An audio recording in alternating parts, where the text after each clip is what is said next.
Good evening. Wow, what a big crowd for our very last event here at Barnes & Noble Chelsea. We are delighted to welcome Scott Heim to read from and talk about his recently published novel, We Disappear. As I'm sure you know, Scott Heim is the author of two previous novels, Mysterious Skin, which was made into a movie in 2005, and In Awe. His latest book is set in rural Kansas and opens with the discovery of the body of a teenage boy in a field. The murder haunts Donna, recently widowed and battling cancer, who turns to her son Scott to help her discover more about disappeared people. Without further ado, please join me in welcoming Scott Heim.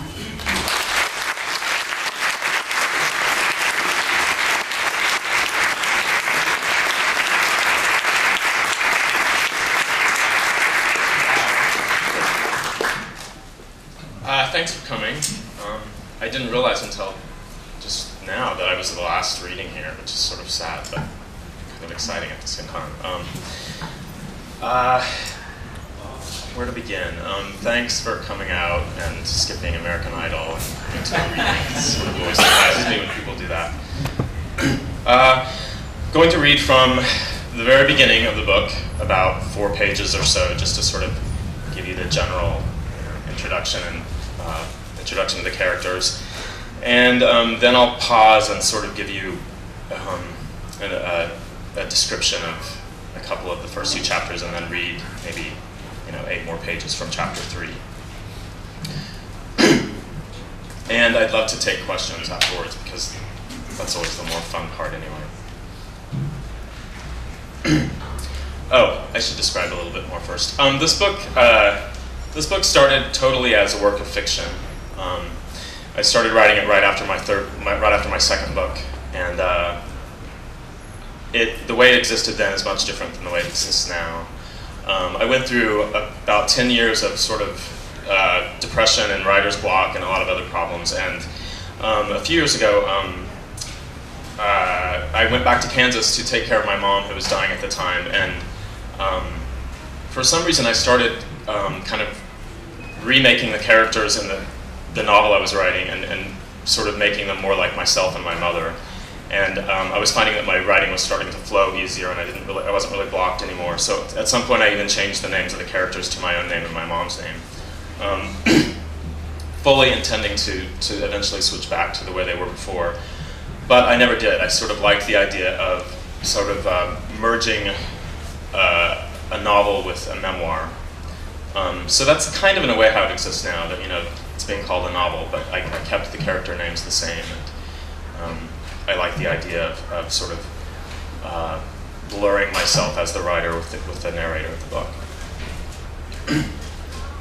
Okay, I'm going to read the first 4 pages and then sort of go a little farther into the book after that.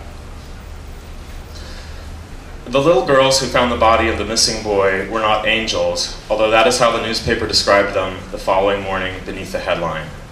I saw the photo, after all, and the 7 girls were only girls. They had no halos or transparent wings.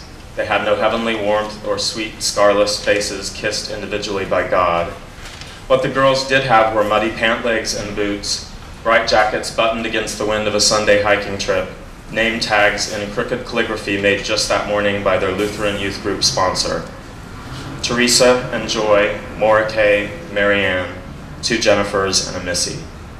When I close my eyes, I picture the girls stepping back, a warped semicircle as the body of the murdered boy, his bones and tattered flannels, alters their lives forever.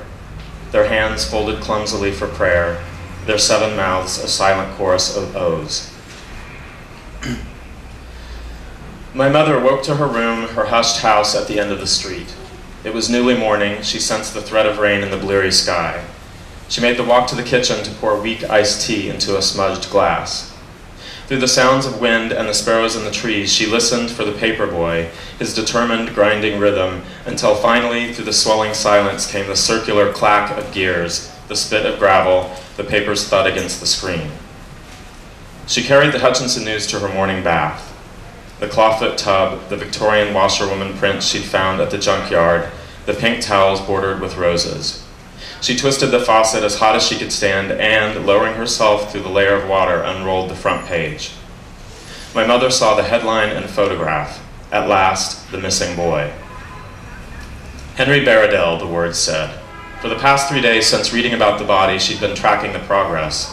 She had called the police offices, searched for articles on her slow-speed second-hand computer, stayed up late within the tolerant television light, and now she knew. She raised the paper above the bathwater and ran her fingers along the words. Family identifies Partridge Boy. A father, mother, and 2 younger sisters still lived, left behind in tiny Partridge, Kansas. My mother noted the funeral date. Henry Baradell would be laid to rest at Rails Hill Cemetery, the same that held her parents, her older brothers and sisters, same where, only 14 months earlier, my stepfather John had been buried beside her own empty plot. She took her pills with the tea, sitting at the table to sketch her plan. At 2 o'clock, she dialed my number in New York. Finally, he has a name, she said into my machine. She pronounced each word as though he were royalty. I hope you're thinking seriously about coming home. I'll call again when I know more. All week, she'd called as often as 4 times a night. In a hesitant, almost childlike voice, she'd urged me to leave New York, to return home. We could play detectives, she'd said. You and me, just the 2 of us, like we used to do. Come home and we'll learn everything about the missing boy. The 2 of us, she'd said. In truth, it was my mother, not me, who'd willingly traveled this world before. Her obsession began the autumn I turned 10. During those chilly, copper months, a boy named Evan Carnaby had vanished from our hometown. He was a boy of 15, just like the later Henry. He had identical boredoms and daydreams and after-school slam doors. Missing, said the flyers Evan's family posted along our streets. Missing, warned the newsmen on our radio and TV.